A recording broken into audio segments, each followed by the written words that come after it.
2 years ago, after your own game, you're sitting at home on a November Saturday night, looking at the scores, and you see Pitt 76, Syracuse 61. What's your first reaction?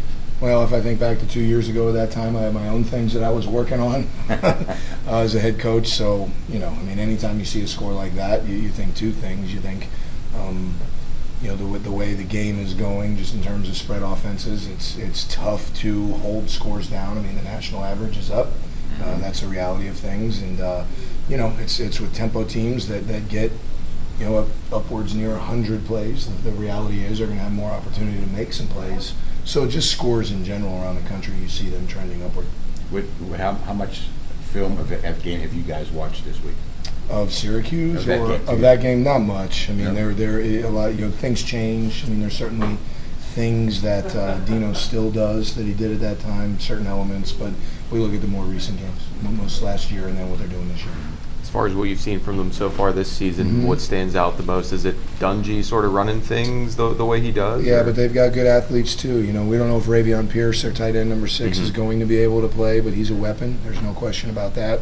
Number 17, he's big, he's long, he's a threat as well. They've got good weapons. Their slots are good players as well, so they've got good skill. And we think their O-line, who's really experienced, has really made improvement from a year ago, and they are already in a good place for what they do. Dungy's hard to bring down, isn't he? He is. He's fast. He's got good size. He's got good instincts.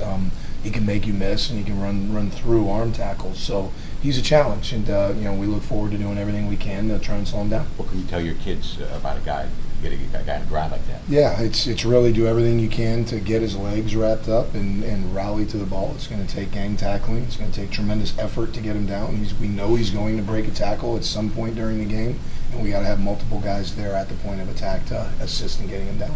The sack numbers are down for you guys since the opener, but is there anybody in your unit that you think is maybe playing better than the box score numbers would indicate or anything like that? You factor in the Georgia Tech game, certainly that's a factor, and you look at the way some of the games have gone, you're facing some 4-minute situations, so that's a part of the factor too, right? But in terms of guys, I'm excited with our starters, I really am. Keyshawn Camp climbed into the starting role last year, and he's really starting to show up in terms of being a playmaker type of guy. Patrick Jones is doing some good things, and he's cleaned up those third down penalties, and that's one thing as a team this week we've got to do a good job of cleaning up those penalties to extend drives.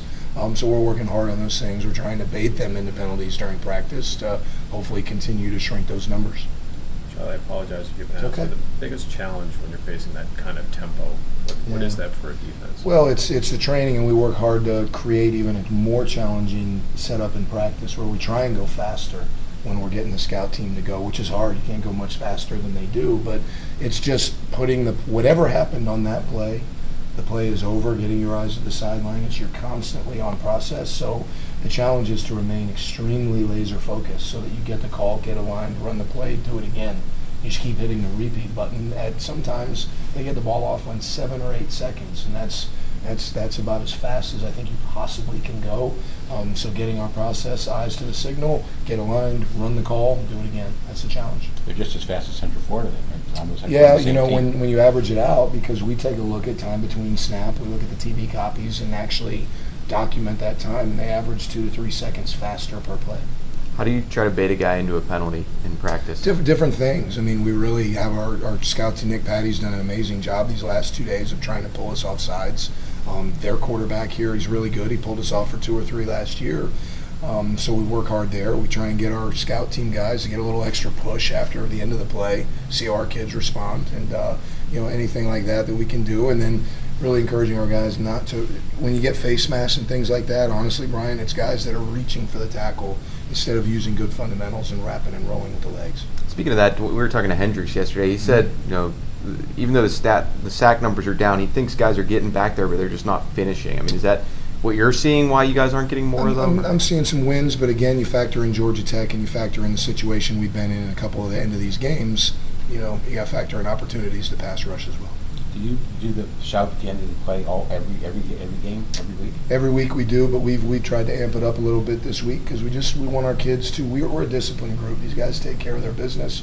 We want to show America that on Saturdays. So we're trying to do everything we can to eliminate these penalties. We've been really good the last few years, and right now we have more than is our standard. So we want to get our standard back to where it should be and not hurt ourselves. Have some of the penalties been responding to what the other guys are Well, doing? there's been one or two. I mean, that's not the only case, right? You've got, a little push on the quarterback, and give him credit. He did a nice job of making it look good. And so we get a roughing the penalty or roughing the passer. But at the end of the day, we didn't need to do that.